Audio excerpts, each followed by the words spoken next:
दर्शकवृन्द नमस्कार। मेचिकाले अपडेटको ब्रेकिङ न्युजमा तपाईलाई हार्दिक स्वागत छ। ब्रेकिङ न्युजको साथमा उपस्थित भएको छु म दिनेश विश्वकर्मा। दर्शकवृन्द, राउते समुदायकी युवतीलाई घिनलाग्दो हरकत गर्ने सुक्कुल गुण्डा हुन् भन्दै तुरुन्तै कारबाही गर्न गायिका टिका सानुको माग। उनी भन्छन् कडाभन्दा कडा कारबाही गर्नै पर्छ। राष्ट्रिय मानव अधिकार आयोग भन्छ दुर्व्यवहारमा परेका राउटे युवतीको ज्यान जोखिममा छ।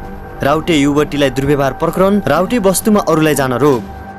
दर्शकवृन्द, यो सबै जान्नको लागि भिडियो पुरा हेर्नुहोस् र यस्तै ताजा अपडेट थाहा पाउनको लागि मेचिकाले अपडेटलाई सब्स्क्राइब गरी छेउमै आउने घन्टीलाई थिचेर हामीसँग जोडिनुहोस्। दर्शकवृन्द, पछिल्लो समयमा राउटे युवतीमाथि भएको दुर्व्यवहारको बारेमा कलाकारहरूले पनि कडाभन्दा कडा टिप्पणी गरेका छन्। लोक तथा दोहोरी गायिका टिका सानुले पनि फेसबुकमा स्ट्याटस लेखेकी छिन्। उनी भन्छन् राउती समुदायकी युवती सम्झना र गाजेलुमाथि घिनलाग्दो हरकत गर्ने ती सुकुल गुण्डाहरूलाई तुरुन्तै यस्तो कारबाही होस् कि अब फेरि यस्तै गल्ती गर्न जो कोही पनि आँट नगरोस्। टिकाले लेख्छिन्। टिका भन्छन् सुन्नमा आएको छ कि यो हरकत गर्ने अपराधीहरू पुलिसकोमा छन्। आदरणीय सुर्खेतवासीहरू, त्यहाँको स्थानीय सरकार, समाजसेवी, बुद्धिजीवी र पत्रकारहरू, मेरो बिन्ती छ, सायद ती मान्छेका नाममा कलङ्कहरू फेरि जाल झेल रचेर छुट्न सक्छन्। होसियार रहनुहोला, उनले भनेकी छिन्। उनी भन्छन् आज जुन भिडियो सार्वजनिक भएको छ सामाजिक सञ्जालमा भाइरल हुँदैछ। सम्झना राउतेको स्तन निचोरिएको छ भने तनाव नेपाली चेलीहरूको मन अनि जिन्दगी नै निचोरिएको छ। जङ्गलमा बस्ने राउते चेलीहरूलाई पनि नछोड्ने कस्तो पुरुष हो? के अर्काको छोरी चेलीलाई होटेलमा लगेर रक्सी खुवाएर मनपरी गर्न पाइन्छ? टिकाले आक्रोश पोखेकी छिन्।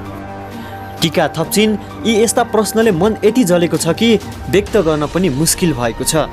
यदि यो देशमा बलात्कारीलाई फाँसीको सजाय हुन्थ्यो भने यसरी दिन प्रतिदिन निर्मला पन्त, भागरथी भक्तले मर्नु पर्दैनथ्यो, उनले आक्रोश व्यक्त गरेकी छिन्। उनले भन्छन् सम्झना राउते गाजुलोहरू त्यसरी यौन हिंसामा पर्नु पर्दैन थियो होला।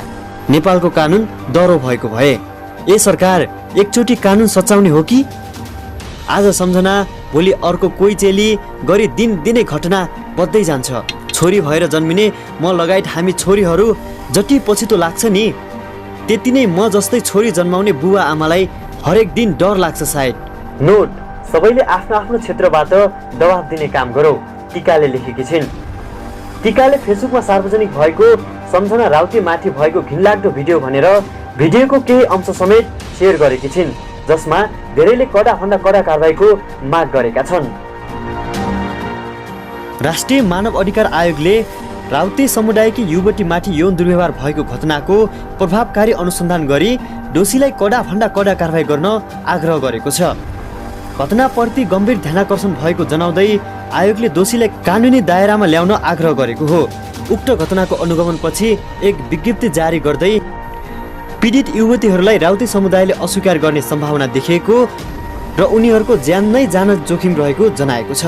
विज्ञप्तिमा भनिएको छ स्थानीय 3 जना युवाले राउते समुदायका ती 2 जना युवतीलाई प्रलोभनमा पारी स्थानीय होटेलमा लगेर यौनजन्य कार्य गर्न बाध्य बनाएको र उक्त घटनाका कारण निज युवतीहरूलाई राउते समुदायले अस्वीकार गर्ने सम्भावना देखिएको र उनीहरूको ज्यानै जोखिममा पर्ने समेत अनुमान गरेको बताइएको छ। यसअघि पनि 2 युवतीलाई राउटेको मुखियाले 4 महिना नजरबन्द जस्तै गरी बन्धक बनाएको अनुगमनबाट जानकारी प्राप्त भएको आयोगले दाबी गरेको छ। आयोगले पीडित युवतीलाई गोपनीयताको संरक्षण गर्दै तत्काल स्वास्थ्य परीक्षण गर्न र उनीहरूको भौतिक सुरक्षा गरी जीवनको अधिकार रक्षा गर्न र तत्काल प्रभावकारी पहल गर्न र प्रभावकारी अनुसन्धान मार्फत कडाभन्दा कडा कारबाही गर्न माग गरिएको छ। राउटे युवतीलाई दुर्व्यवहार प्रकरण, राउते बस्तीमा अरूलाई जान रोक। दर्शकवृन्द, जिल्ला प्रशासन कार्यालय सुर्खेतले राउटे समुदायको बस्ती सिल गर्दै अन्य व्यक्तिलाई प्रवेश रोक लगाएको छ।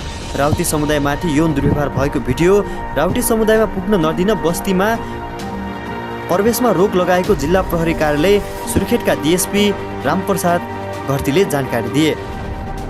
पछिल्लो घटनापछि राउटे बस्तीमा चहलपहल बढ्ने र भिडियो त्यो समुदायसम्म पुग्न सक्ने भएपछि अनाधिकृत व्यक्तिहरूलाई बस्तीमा जान रोक लगाएका हौँ, उनले भने। उनका अनुसार बस्तीमा कसैले आउ जाउ गर्न नदिने उद्देश्यले 22 जना प्रहरी खटाइएको छ। फिरन्ते जीवन बिताउँदै आएका राउटे समुदाय हालबाकोट नगरपालिका आफसेटी स्ट्रिट भेरी नदीको किनारमा बस्दै आएका छन्। राउटे युवतीमाथि भएको यौन दुर्व्यवहारको घटनाबारे अन्य समुदायका नागरिकहरूले राउटे बस्तीसम्म पुर्याउन सक्ने सम्भावना बढेपछि बस्ती प्रवेशमा रोक लगाएको प्रहरीले जनाएको छ। घटनाबारे जानकारी आएपछि पीडित युवतीलाई राउटे समुदायले नै अस्वीकार गर्ने र भित्र कडा सजाय दिन सक्ने प्रहरीको भनाइ छ। त्यसकारण सोमबार बिहानैदेखि राउटे बस्तीमा कसैलाई प्रवेश गर्न नदिएको डीएसपी घरतीले बताए। आइतबार राउटेका मुखिया सूर्यनारायण शाहीले अन्य समुदायका नागरिक आएर आफ्ना जनतालाई दुःख दिन थालेको भन्दै सुरक्षा व्यवस्था गरिदिन माग गरेका थिए।